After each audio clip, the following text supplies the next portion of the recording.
you actually think America can actually bounce back and overcome this man? Do you actually think that you can overcome Obama? You actually think that the Republicans are going to come back to power and undo any of this? I disagree with you.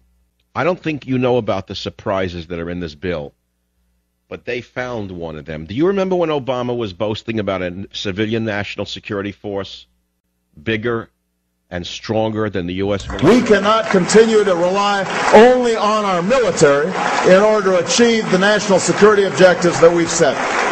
We've got to have a civilian national security force that's just as powerful, just as strong, just as well funded.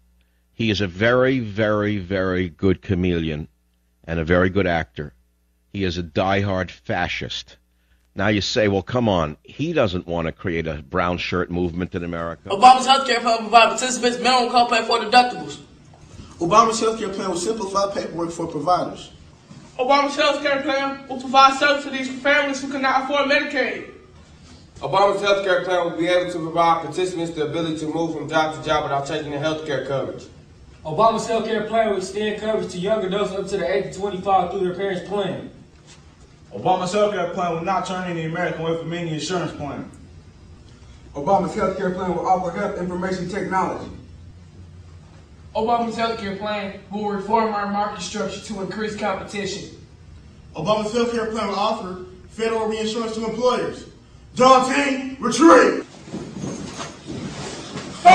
To pass the bill so that you can find out what is. But the Democrats' health care legislation added a certain special text to Section 203 of the Public Health Service Act that, in fact, addresses this very issue of a civilian national security force, and that is called the Ready Reserve Corps.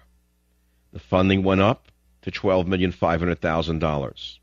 But what you don't know is that the amendment, as stated, has not been publicized. Obama said before the election that we need to have a civilian defense corps as well funded and as well armed as the armed services. So exactly what do we mean by this?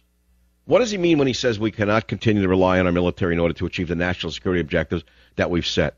That we've got to have a civilian national security force that's just as powerful, just as strong, just as well funded.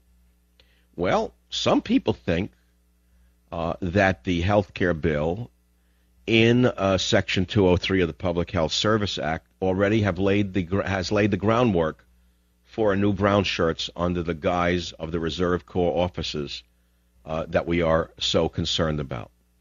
The funding for the purpose of carrying out this new army are already in place.